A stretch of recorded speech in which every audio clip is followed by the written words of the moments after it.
mga pinakamainit na balita ngayong tanghali. Business tycoon na si Ramon Ang nag-volunteer na tumulong sa flood control ng Metro Manila. ICC Chief Prosecutor pinatatanggal ng kampo ni dating Pangulong Rodrigo Duterte dahil sa conflict of interest. Low pressure area sa loob ng Philippine Area of Responsibility ganap ng bagyo, magpapaulan kaya? Sa MBC TV correspondents, lalaki sinaksak ng kainuman, sospek agad nahuli sa San Jacinto, Pangasinan. Sa MBC TV Sports, Commission on Elections nakipagtulungan sa PVL para palawakin ang voter registration campaign. At sa Showbiz Spotted, Sofronio Vasquez nakasama ang music legends na sina Paul Anka, David Foster, Michael Bublé sa ilalabas na album.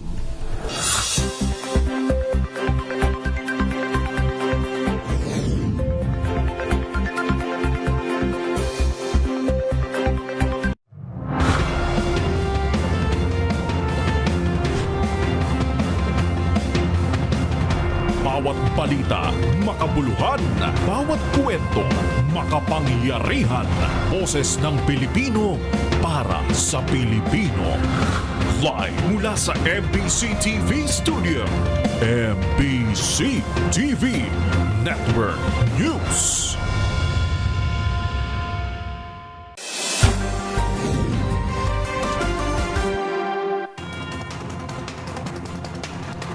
Pilipinas, una sa ating mga balita. Public-private partnership ang nakikita ni San Miguel Corporation President Ramon Ang para agarang matugunan ang isyu ng pagbaha sa National Capital Region. Ito ang pinangahawakan ni Ang sa kanyang desisyon na voluntaryong tumulong sa flood control sa Kamaynilaan. Alamin ang detalye sa report ni Edniel Parosa. Nakipagpulong si San Miguel Corporation President and CEO Ramon Ang sa mga alkalde ng Metro Manila para talakayin ang problema sa pagbaha. Ayon kay Ang, tinawagan kasi siya ng Malacanang makaraang isisi sa MRT-7 project ang pagtaas ng tubig na naranasan sa Commonwealth Avenue sa Quezon City kamakailan. Sa pulong palitaan sa Pasig City, inanunsyo ng bilyonaryo na libreng tutulong ang kanilang kumpanya sa flood control ng buong National Capital Region. Mas magiging madali kasi umano kung private sector ang kikilos kaysa mga lokal na pamalaang magtatagal pa sa bidding at iba pang kahalintulad na proseso. Ang local government, linisin lahat ng ilog sa Metro Manila at yung mga structure na para sa ilog, yung mga nagtatayo ng seatpile sa mga gilid, tinabaka mo na yung ilog para may mapatungan sila ng heavy equipment. After nila ginawa yung seatpile, pinakita nila yung ilog at di pa nila iniresibo pa sa gitna ng river. Bagamat itinanggi na MRT-7 ang may sala sa baha sa Commonwealth, batay na rin umano sa investigasyon, inimbitahan pa rin ni Ang Metropolitan Manila Development Authority para pag-usapan ang ilan pang posibleng kaparaanan upang may ayos ang mga daluyin ng tubig sa rehiyon na dati nang isinasagawa ng SMC. Kabilang sa mga nakipag-meeting sa kumpanya ay sina Manila Mayor Isko Moreno, Valenzuela Mayor Wes Gatchalian, Muntinlupa Mayor Rufy Biazon at Las Piñas City Mayor April Aguilar. Isa-isahin po namin yan, uupuan po namin. Kaya nga po sinuggest ko na involve namin ang mga mayors. Dito po mga areas nito. Kaya po sila lang muna po yung inimbita namin dahil mga priority areas po ito na pwede na po namin unahin. Target itong simulan ng MMDA at SMC sa lalong madaling panahon. Para sa MBC TV Network News, ito si Edniel Parosa na D0H. Una sa Pilipinas, una sa Pilipino.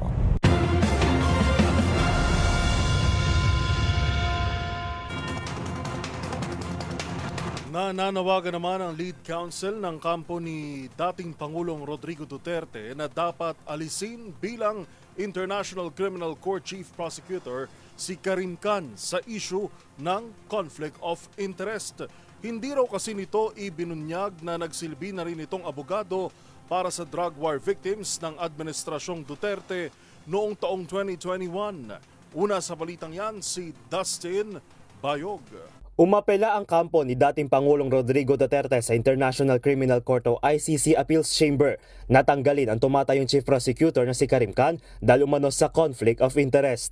Sa dokumentong inihain ng Defense Team Lead Counsel de Duterte na si Nicholas Kaufman, tinukoy niya ang pagiging lawyer for hire ni Khan noong 2021 nang irepresenta nito ang mga biktima sa umanong war on drugs sa ilalim ng Administrasyong Duterte, bagay na isa raw mabigat na conflict of interest. Ito ay dahil na maging Chief Prosecutor si Khan noong June 2021 ay kasama sa kanyang mandato ang maghanap ng exculpatory evidence o ebidensya maaaring magpalinis sa pangalan ni Duterte, bagay na hindi naman papabor sa interes ng mga biktima ng war on drugs ng kanyang nirepresenta noon. Dahil dito sang-ayon daw ito sa Rule 34 ng Rules of Procedure and Evidence ng ICC na ito ay maaaring maging isang ground for disqualification lalo kung maapekto ng impartiality o pagiging patas ito na sinasabi rin sa Article 42 ng Rome Statute.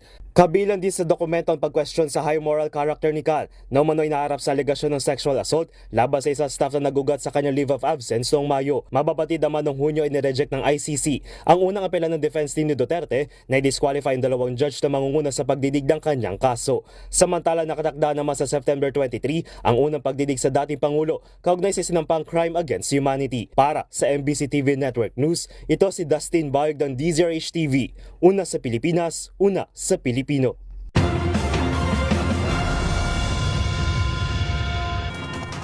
Mariin namang kinundena ng Nueva Ecija Schools Division Office ang malagim na insidente ng pamamaril sa loob ng Santa Rosa Integrated School.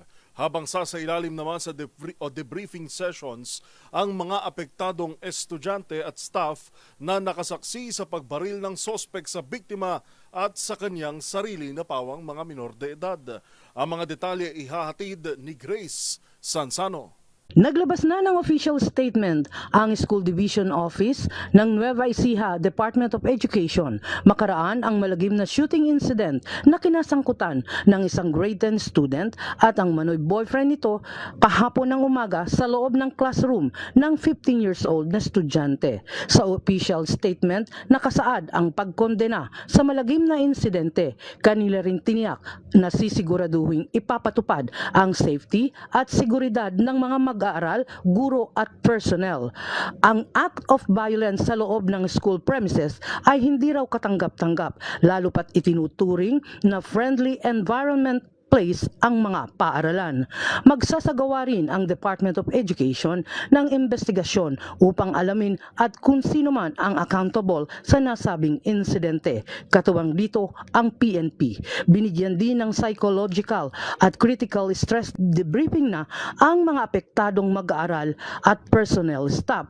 Pag-aaralin din daw ang pagtatalaga ng maayos na security protocols sa mga school premises. Pumasok sa loob ng paaralan at classroom ng biktima ang naturang suspect na umano'y girlfriend o boyfriend nito habang tinangkarin na kanyang kausapin ang biktima. Subalit isang putok ang umalingaw-ngaw sa loob ng classroom na nagtamo ng tama sa leeg mula sa bala ang biktima at saka nagbaril umano sa sarili ang suspect.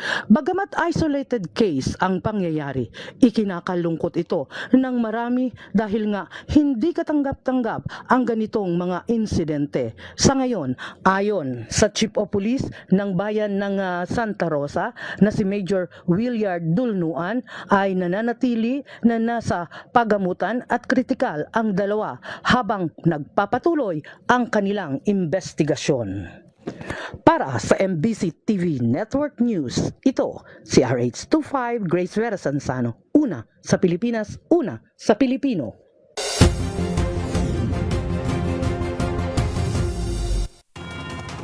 Samantala, sa kapapasok lamang na balita, alamin natin ng update sa nangyaring malagim na pamamaril sa Ibahay, Aklan kaninang umaga na sa loob mismo ng session hall nangyari. Detalye ng balita mula kay Sherwin Alfaro. Sherwin.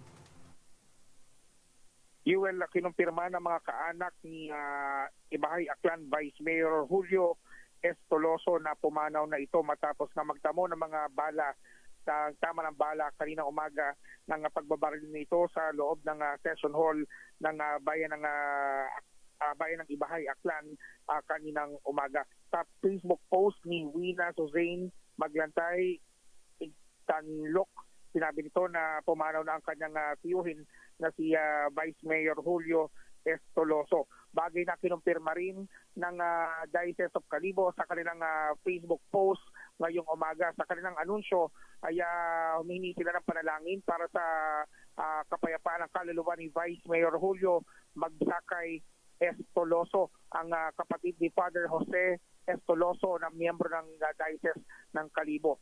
Binaril kaninang umaga sa loob ng session hall ng Ibahay sa Aklan ang vice-alkalde na ayon naman sa Ibahay Police ay nakilala yung gunman na tinuturong itong si Sangguniang Bayan member Mirel Pinatin na hawak na ngayon ng Ibahay Police.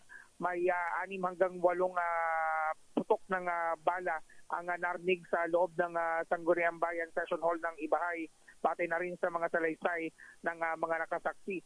At itong tinuturong suspect ngayon na di umano'y namaril na si Sangguniang Bayan member Mirel Tenatin ay hawak na ng Ibahay Police at kasalukuyang sumasailalim sa investigasyon.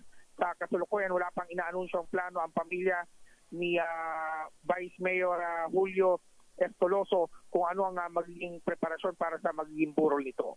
Yan ang DZRH News, RH6, Sherwin Bat Alfaro, DZRH, una sa Pilipinas, una sa Pilipino. Maraming salamat sa update, Sherwin Alfaro.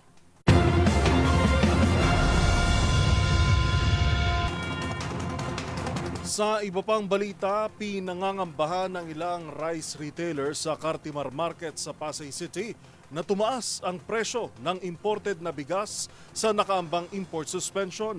Sa pag-iikot ng DZRH News, sinabi ng isa sa mga may-ari ng bigasan na ayaw nang humarap sa kamera na nag-abiso na umano sa kanila ang kanilang suppliers na magtataas ng presyo sa imported na butil. Sa ngayon, mabibili sa 43 pesos ang kada kilo ng pinakamurang angkat na butil o imported rice sa Cartimar Market, habang 45 ang kada kilo naman ang pinakamahal. Sa lokal, 39 pesos ang kada kilo ang pinakamura, habang 60 pesos ang kada kilo ang pinakamahal. Una nang inanunsyo ng Malacanang na 2 buwang sususpindihin ang rice importation upang maprotektahan umano ang mga lokal na magsasaka sa bagsak presyo ng palay. Una na rin sinabi ng grupo ng mga trader na maaaring tumaas ng 2 piso hanggang 3 piso ang imported na bigas kung tataas sa 25% ang taripa, habang 6 na piso kada kilo kung 35%.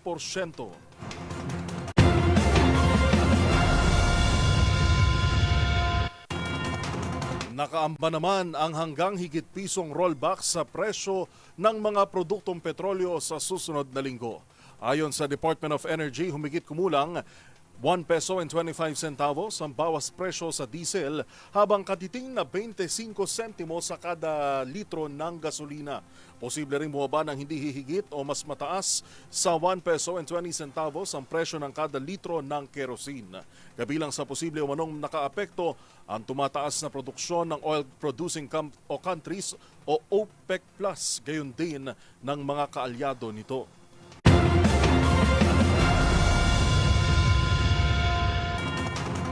Samantala, sa iba pang balita, inamin pero pinanindigan ni GSIS President at General Manager Vic Veloso ang pagpasok ng ahensya sa isang gaming investment issue na isiniwalat kamakailan ni Senator Risa Ontiveros. Ayon pa kay Veloso, nalugi man daw ay kumpiyansa pa rin itong makababawi ang GSIS. Tinutukan yan ni Kyle Bulyas. Nanindigan ng Pangulo at General Manager ng Government Service Insurance System o GSIS na walang mali sa ginawa nilang pag-invest sa online gaming platform na DigiPlus. Sa panayam ng DZRH News, sinabi ni Jose Arnulfo Veloso na ang bawat investment na pinapasok ng GSIS ay dumadaan sa masusing pag-aaral. Paliwanag nito, mayroon silang mga pamantayan para malaman kung makabubuti ba sa ahensya ang investment sa isang partikular na kumpanya. Iginiit din ni Veloso na lahat ng kanilang hakbang ay para lamang makapagbigay sila ng maayos sa serbisyo sa kanilang mga miyembro. Yung pong GSIS ay pinapatakbo ng mga tao na iintindihan po ang larangan ng pananalapi. Kami po ay guided morally with integrity. Ito lang po ang aming puhunan sa buong panahon namin ng paninilbihan ng bangko. Integridad, katapatan, yan po ang aming binibigay. Pinag-aaralan namin ng mabuti para maibigay ang serbisyo o totoong ginhawa para sa ating mga miyembro. Aminado naman si Veloso na nagkaroon ng paper loss o pagkalugi sa kanilang investment sa DG Plus, pero giit nito, tiwala pa rin siya sa profitability ng naturang gaming platform at makakabawi pa rin ang GSIS. Bukod dito, ibinida ni Veloso na mas marami pa ring naging panalo ang ahensya. Sabi ni Veloso, sa unang 6 na buwan ng taon ay kumita na ang GSIS ng 77 billion pesos, mas mataas ng 18 bilyong piso kumpara sa kinita nila sa first half ng 2024. Pero kung pag-uusapan niya ang ethical consideration sa pag-invest sa isang gaming platform, ipinauubayan na umano ito ni Veloso sa mga mambabatas. Hindi na po ako makikipagdebate pagdating sa ethics. Napakarami pong point of view dyan. Mandato ko po makahanap ng oportunidad, lumaki ang pondo ng GSIS. Iiwan po natin yan sa mga lawmakers natin. Kung sabihin nilang pinagbabawal namin to, kami po isusunod. At yan po ang gagawin po natin. Matatanda ang kinwestiyon ni Senate Deputy Minority Leader Risa Hontiveros ang ginawang pag-invest ng GSIS sa isang gaming platform. Gayong marami ng mangbabatas ang tumitindig laban sa online sugal. Una rito, pinatawa naman ng 6 na buwang preventive suspension si Veloso kasamang 6 na iba pang opisyal ng GSIS dahil sa umano'y grave misconduct matapos silang bumili ng stock mula sa renewable energy firm na Alter Energy sa halagang 1.4 billion pesos. Para sa MBC TV Network News, ito si Kyle Bulias ng DZRH, una sa Pilipinas, una sa Pilipino.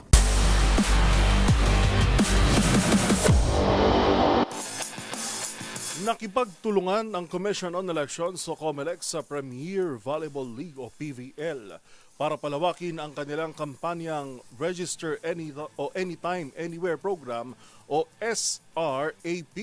Ang mga pangyayari sa report ni Matchpoint, Millie Borja. Nagsagawa ang Commission on Elections ng Voters Registration Drive sa PhilSports Arena kahapon August 7 kasabay ng pagbubukas ng quarterfinals ng Premier Volleyball League o PVL bilang bahagi ng kanilang Register Anytime Anywhere program o SRAP. Layunin ng programa na hikayatin ang mga taga-subaybay ng palakasan na magrehistro bilang botante, lalo na ang mga kabataan. Sa SRAP booth, nag-alok ang COMELEC ng mga serbisyo tulad ng bagong registration, paglilipat mula sa overseas post, pagwawasto ng entries, pagbabago ng pangalan at status, at reactivation ng registration records. Ayon kay COMELEC Commissioner George Garcia, mahalaga ang ganitong mga hakbang upang maengganyo ang publiko na makilahok sa halalan. Sinabi niya na ang sports gaya ng volleyball ay mabisang daan upang mapaalala sa mga Pilipino ang kanilang karapatang bumoto. Ibinahagi rin nito na magpasna sa 1.2 million ang bilang ng mga nagparehistro sa loob lamang ng 10 araw, mas mataas kaysa sa inisyal nilang target na 1 milyon. Bilang pagkilala, nagkaloob ang COMELEC ng Certificate of Appreciation sa PVL bilang pasasalamat sa pakikisa nito sa kampanya ng poll body. Para sa MBC TV Network News, ito si Millie Borja ng DZRH TV, una sa Pilipinas, una sa Pilipino.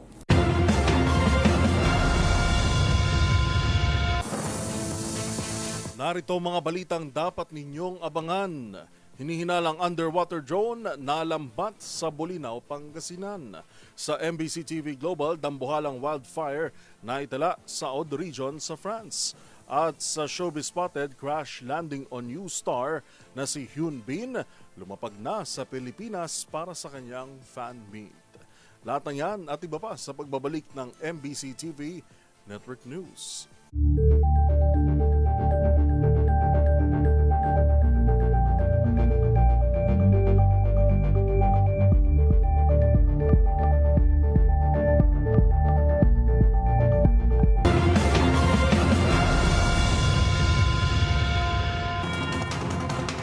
Natagpuan ng mga mangingisda sa dagat sa Pangasinan ang isang hinihinalang underwater drone.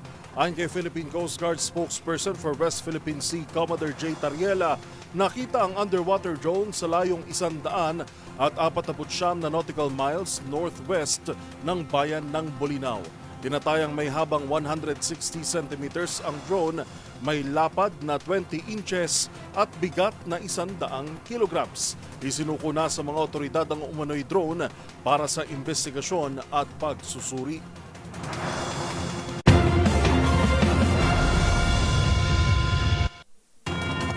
Tuloy-tuloy na ang mga paghahanda ng Kamara at Budget Department para sa malinis at mabilis na turnover ng 2026 General Appropriations Bill.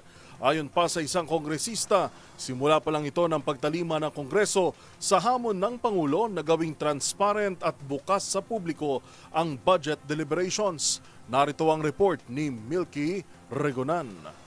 Hinihintay na ng Kamara na ma-turn over ng Department of Budget and Management ang 2026 National Expenditure Program. Nagpulong ang mga opisyal ng Kamara at mga kinatawan mula sa DBM para pag-usapan ang mga detalye ng turnover sa August 13 bilang pagsunod na ang pambansang budget ay maisumite sa loob ng 30 araw matapos magbukas ang first regular session ng 20th Congress.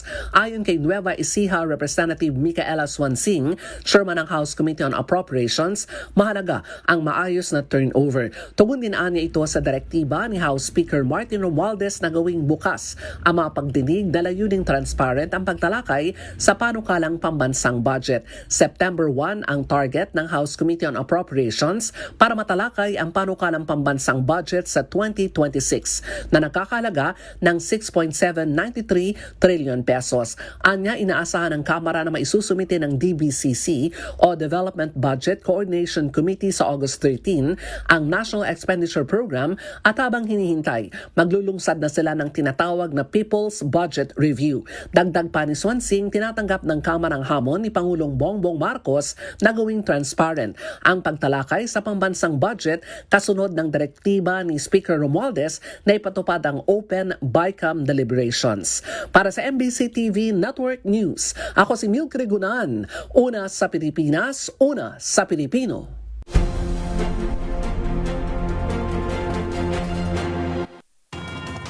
Kambal na aksidente sa kalsada ang bumulaga sa Ermita sa Maynila kaninang umaga. Wasak ang harapan ng isang SUV nang sumalpok ito sa concrete barrier, habang isang 10-wheeler truck naman ang nawalan ng preno sa tapat ng liwasang Bonifacio. Tinutukan yan ni Boy Gonzales. Magkasunod na nagkaroon ng aksidente sa bahagi ng Ermita, Maynila, Biyernes ng umaga. Una naitala ang isang kulay puti na SUV na bumangga sa concrete barrier sa tapat ng kartilya ng Katipunan sa Burgos Avenue. Ayon sa Manila Traffic and Parking Bureau, sa lakas ng impact, wasak ang harapang bahagi ng sakyan. Hindi umano napansin ng driver na may concrete barriers. Sugatan ng driver ng SUV nang ilabas sa loob ng sakyan at agad itong dinala sa malapit na ospital. Alas 7:25 naman ng umaga, sumalpok ang sa paderang ng Hidden Garden ang isang 10-wheeler truck na may kargang buhangin sa tapat naman ng liwasang Bonifacio. Ayon sa traffic police, kwento ng di pa nakilalang driver, nawalan siya ng preno kung kaya't iniwasan niya ang mga sakyan sa bumangga sa pader. Naipit ng halos kalahating oras sa manibela bago nailabas ng mga rescuer at isinakay sa ambulansya. Dahil sa insidente, sumikip ang daloy ng trapiko mula Quezon Boulevard sa Quiapo hanggang makarating ng Loton, maging sa bahagi ng MacArthur Bridge kung saan galing ng area ng Santa Cruz, Maynila. Para sa MBC TV Network News, ito si Boy Gonzales, una sa Pilipinas, una sa Pilipino.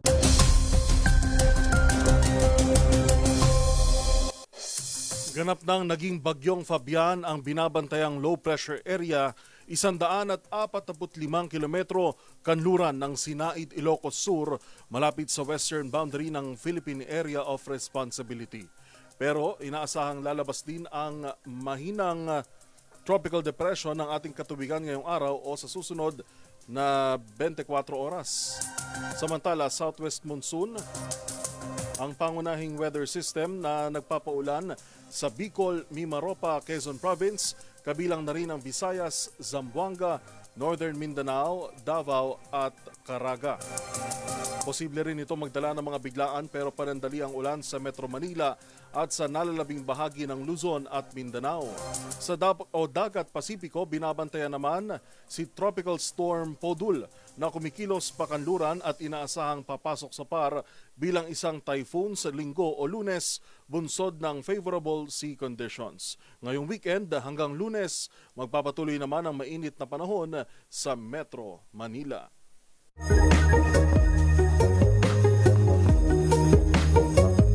Nilalang na maliit, palaging nakangiti, may kakaibang pangalan, at mistulang laruan sa taglay na kakyutan. Hindi kasing sikat tulad ng kaanak nitong kangaroo at matatagpuan din sa bansang puno ng kakaibang hayop. Alamin at kilalanin na this, ang happiest animal on earth. Ang quokka ay isang uri ng hayop na karaniwang matatagpuan sa Rottnest Island malapit sa Western Australia.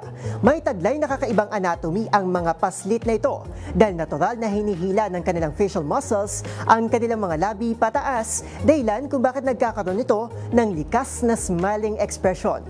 Kaya kung sila ay titingnan, madalas silang nakangiti at parang laging camera ready para sa mga bumibisita dito. Dahil dito, naging tanyag ang quokka selfie, ang mga picture kuha kasamang quokka, na isang munting patunay kung bakit hawak nila ang corona bilang pinakamasayang hayop sa buong mundo. Tandaan, mas makulay ang mundo kung alam mong hiwaga sa pag-ikot nito. Ako po si Arnold, nagpapaalalang sa kalaman ay walang labis, magsiliksik para siguradong alam na this.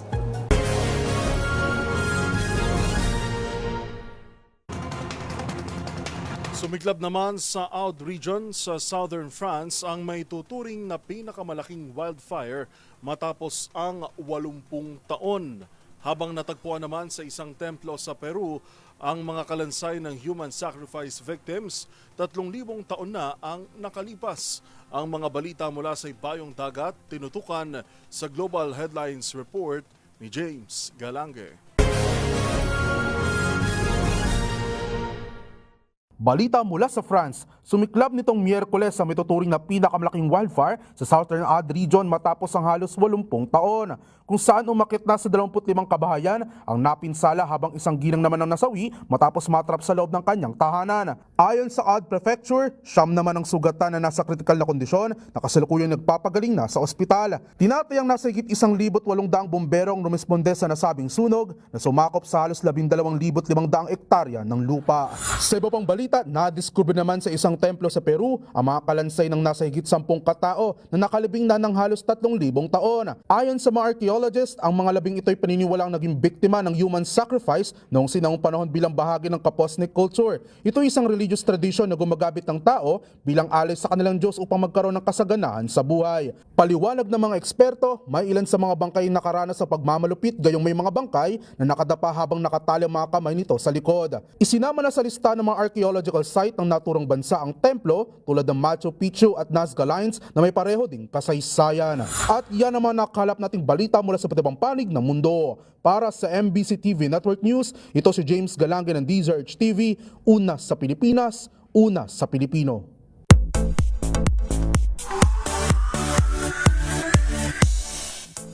Sa mundo ng K-drama, taas kamay na mga sumubaybay sa seryeng Chloe o Crash Landing on You.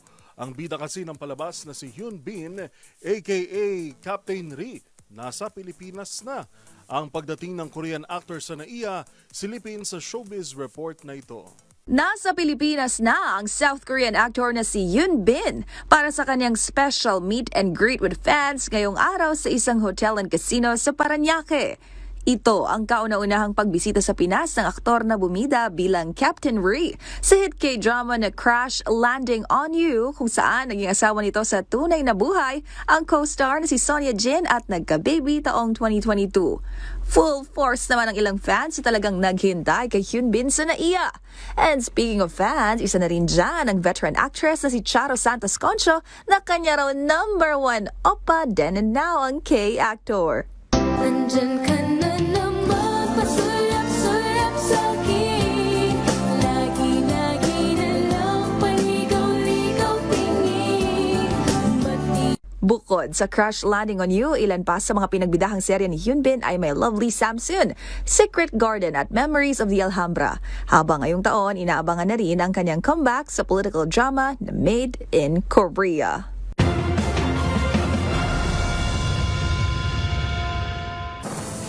Abangan sa aming pagbabalik, budget request ng mga oposisyon, hinaharang di umano ng palasyo. Sa MBC TV Sports Gilas Pilipinas, pinatumba ng New Zealand sa 2025 FIBA Asia Cup. At sa TNVS, asong nag-alatarshir sa pagkapit sa isang volunteer, kinaaliwan online. Yan at marami pang iba sa pagbabalik ng MBC TV Network News.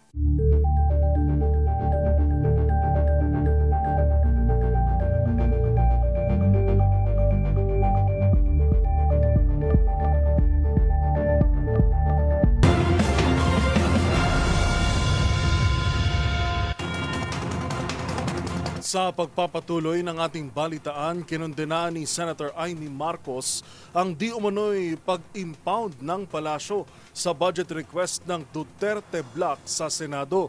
Pagdalahad ng senadora, tila sinasadya umanong i-delay ang pondo para sa mga kumakalaban sa administrasyon. Magbabalita si Raymond Datpaas. Kinwestiyon ni Senador Amy Marcos ang ginagawang pang-iipit umano ng Malacanang sa mga budget na hiningi ng mga miyembro ng Duterte Bloc sa Senado na kanyang kinabibilangan. Inilagay lahat ito sa tinatawag na FLR o for later release. Sabi ni Senador Amy, karamihan ng mga nasa oposisyon ay na-impound ang kanilang budget. Paliwanag ng Senador, karamihan ng mga ito ay hiningi din ng iba't ibang mga departamento noong nakaraang budget season kaya't hindi matatawag na insertion ng mga mambabatas. Sa kanyang impormasyon ay nasa 1.3 trillion pesos ang nasa ilalim ng FLR. Pinakamalaki ay sa Department of Public Works and Highways na mahigit na 500 billion pesos. Buwan na ng Agosto ay nakatenga pa rin ng mga ito kahit na may Special Allotment Order o SARO na mula sa Department of Budget and Management. Maliban sa mga senador ay kasama din umano sa na-impound ang budget ng mga congressmen na nasa hanay ng oposisyon. Paniwala ni Marcos ay pati national budget ay napopolitika. Bakit kinakailangan pang harangin? FLR. At napopolitika pa kasi alam naman natin, yung buong Duterte Bloc naka-FLR.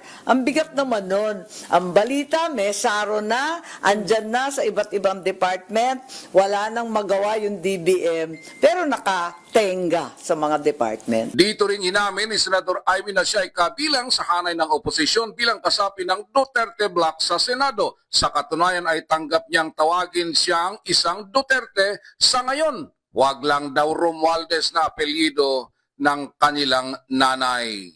Oo naman, Duterte Bloc ako, di ba? Ako yung Marcos na Duterte, hindi ko maintindihan. Marami akong apelyido ngayon. Pwera lang Romualdez muna, ha? Para sa MBC TV Network News, ito si Raymond Datpaas ng DZRH, una sa Pilipinas, una sa Pilipino.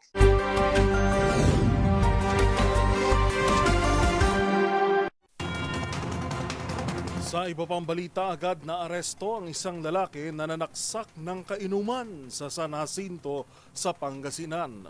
Yan at ang iba pang mga rumarapidong balita mula sa probinsya, hatid ng iba't ibang istasyon sa ilalim ng MBC Media Group.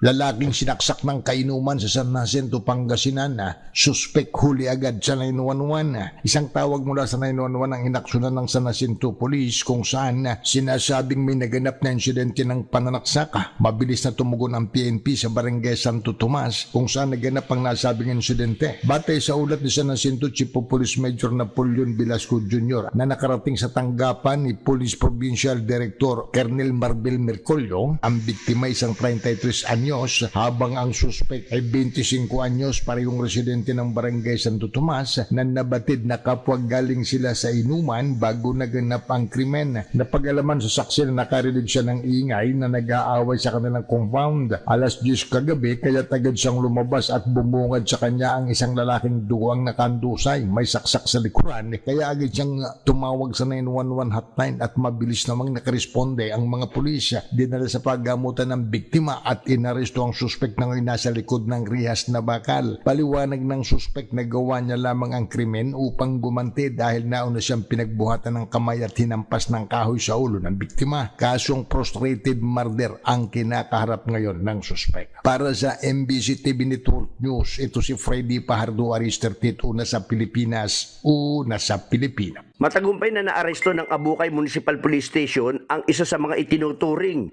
na top 10 most wanted person provincial level sa kasong robbery with intimidation upon person nitong ika-7 ng Agosto 2025.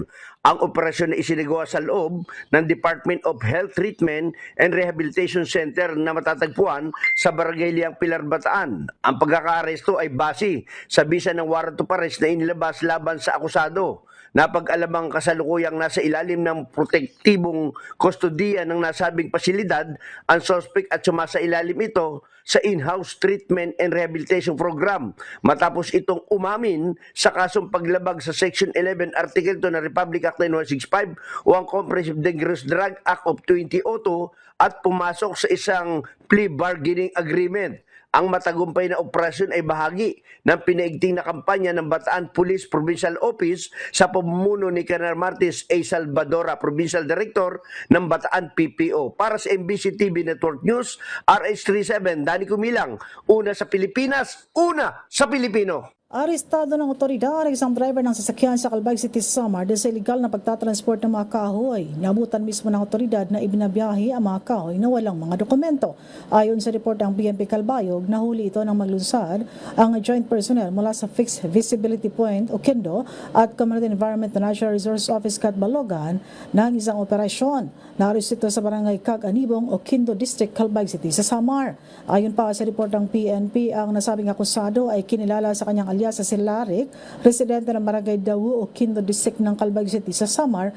Ito ay caught in the act na nasabing otoridad sa pagtatransport ng illegal lumber sakay ng isang Mitsubishi L300 van. Loaded ang nasabing sakyan, nasabing mga kahoy na ayon sa ulat ay nasa 35 na piraso ng isang uri ng lawaan. Sa datos ng PNP, tinatayang nasa 114.6 board feet ito at nagkakalagaan ng mahigit sa 8,000 pesos.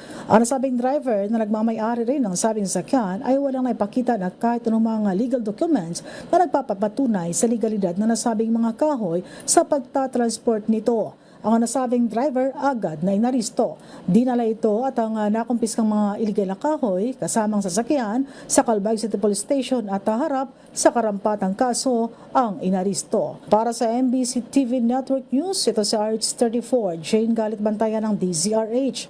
Una sa Pilipinas, una sa Pilipino.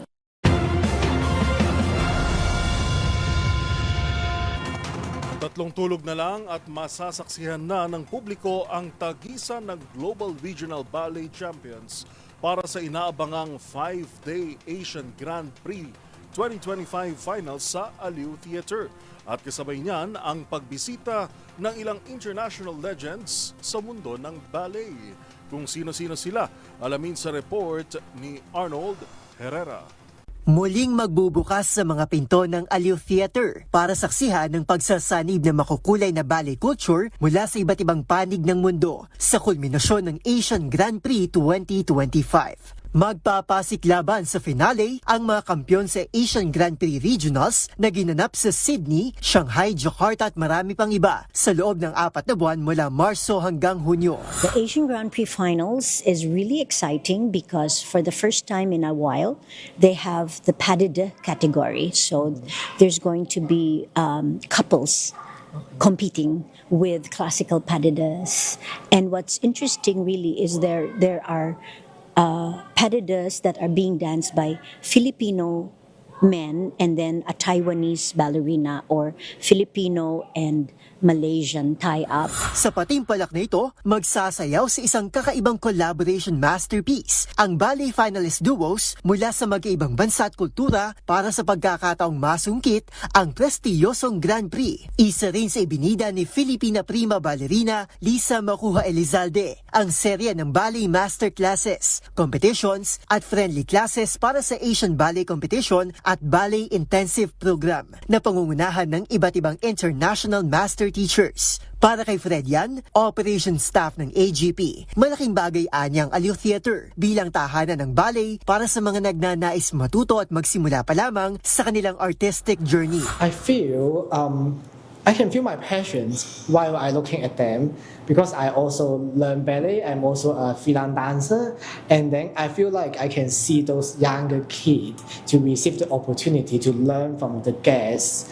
and they don't need to leave their country, it is very good opportunity for them. I think the most important thing is you need to step your first step. You start your first Tondu, first PA, then you will slowly fall in love with this art form. So don't be hesitant about your gender, your age, or the physicality. Maybe you are not a professional, but you can still be a lover. Inaabangan din ang gala event para sa 15th anniversary ng AGP na gaganapin sa August 16. Tampok ang guest ballet dancers na sina Joy Womack, Boris Zhurilov, Renata Shakirova at Kim and Kim. Tatakbo ang AGP Finals mula August 11 hanggang 16. Aliw Theater is now the center for the ballet intensive program of Asian Grand Prix, the Asian Ballet Competition in the Philippines, as well as the AGP Finals from all over the world. And of course, if you need more information on the Lisa Macuha School of Ballet, please go to www.balletmanila.com.ph. Para sa MBC TV Network News, ito si Arnold Herrera ng DZRH HTV. Una sa Pilipinas, una sa Pilipino.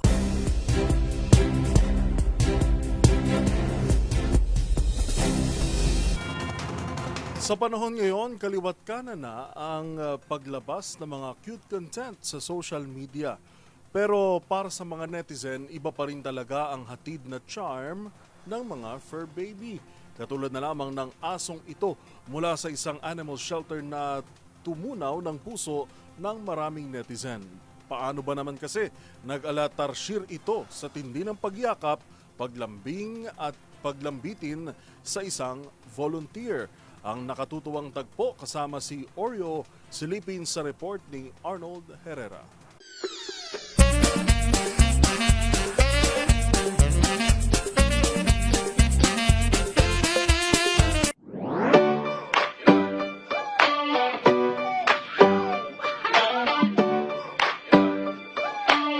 Living Labubu. Yan ang hirit ng ilang netizens matapos makitang nakatutuwang paraan ng paglalambing ng asong si Oreo na hindi lang nakayakap kundi parang nakasabit na rin sa isang shelter volunteer sa sobrang kakulitan at sweetness nito. Sa video na inilabas ng Potion Project, isang animal rescue welfare group, kapansin-pansin ang mahigpit na yakap ng isang gray na aso sa isang volunteer. At kahit pa nakabaliktad at nakalambitin na ito sa ere, ay hindi pa rin ito kumakawala. Tila sinumpong pa ito ng zoomies nang paulit-ulit itong magpasirko-sirko sa isang hiwalay na video. Bilang likas na mapagmahal sa hayop ang mga Pilipino, mabilis na nag-viral ang video na umani ng iba't ibang reaksyon at komento.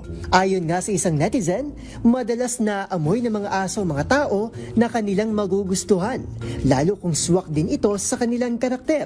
Dagdag pa nga na ilan, sa sobrang hyper daw ni Oreo, talaga nga namang no dull moments kung siya ang kasama mo. Samantala, patuloy naman ang layunin ng Potion Project na magbigay ng pansin, pag-aaruga at bagong tahanan para sa mga fur babies na kadalasang nakakaligtaan ng lipunan. Kaya naman ang simpleng yakap mula sa asong si Oreo ay simbolo ng pagpapakita ng pasasalamat at pagmamahal sa mga taong nagbibigay oras at pangalawang pagkakataon para sa kanila.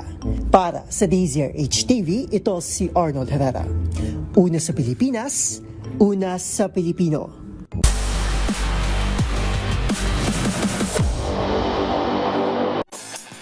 Sa mundo ng basketball, muling nabigo ang Gilas Pilipinas na makuha ang kanilang unang panalo matapos ang ikalawang pagkatalo sa 2025 FIBA Asia Cup sa kamay ng New Zealand. Tutukan ng report ni Matchpoint, Millie Borja. Muling nadapa ang Gilas Pilipinas sa 2025 FIBA Asia Cup matapos talunin ng New Zealand at 94-86 final score sa Jeddah, Saudi Arabia. Ito na ang ikalawang sunod na pagkatalo ng Nationals na bumaba sa 0-2 record sa Group D kasama ang Iraq. Ayon kay Coach Tim Cone, hindi inaasahan ng kupunan ng dalawang magkasunod na pagkatalo at aminado siyang hirap sila sa unang half ng laro. Nanguna si Justin Brownlee sa Gilas sa pamamagitan ng 37 points, 5 rebounds at 3 assists. Sinundan ni Dwight Ramos na may 19 points, 16 dito ay mula sa ikalawang half, habang nag-ambag naman si Junmar Fajardo ng 11 points at 4 na rebounds. Kailangan talunin ng Pilipinas ang Iraq sa Sabado, August 9, upang makapasok sa quarterfinals. At yun ang mga latest updates sa mundo ng sports. Para sa MBC TV Network News, ito si Millie Borja ng DZRH TV, una sa Pilipinas, una sa Pilipino.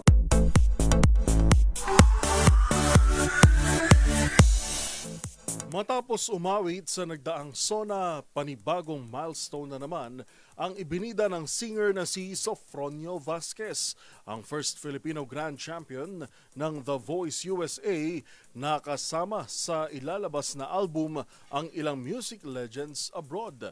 Narito ang report ni Showbiz Angel. Panibagong pangarap na naman ang natupad ng singer na si Sofronio Vasquez sa ilalabas kasing album ng first Filipino and Asian Grand Champion ng The Voice USA na kasama lang naman nito ang music icons na sina Paul Anka, David Foster, gayon din ang sound engineer na si George Vivo at syempre ang kanyang The Voice coach na si Michael Bublé. Alright, this is us, the boys. 2 Canadians and a Filipino. Paul Anka, Sofronio Vasquez, Michael Bubble. Sa inga ng mga awit na tubong Ozami City, ang naturang pagkakataoy akala niya sa panaginip lang daw posibleng mangyari. Labis naman ang pasalamat ito kay Bublé na isa sa mga naging instrumento sa pagkarami-raming doors of opportunity na nagbukas sa kanya. Si Sofronio excited na raw may parinig sa lahat ang tinatrabahong album. Sa August 15 nga, nakataktang magtanghal si Sofronio Vasquez kasama ang Filipino-American Symphony Orchestra sa LA. Magunita na noong nakaraang buwan, nasa Pilipinas ito nang mapiling umawit ng lupang hinirang sa ika-4 na SONA ni Pangulong Bongbong Marcos. Para sa MBC TV Network News, ito po ang Showbiz Angel ng DZRH TV. Una sa Pilipinas, una sa Pilipino.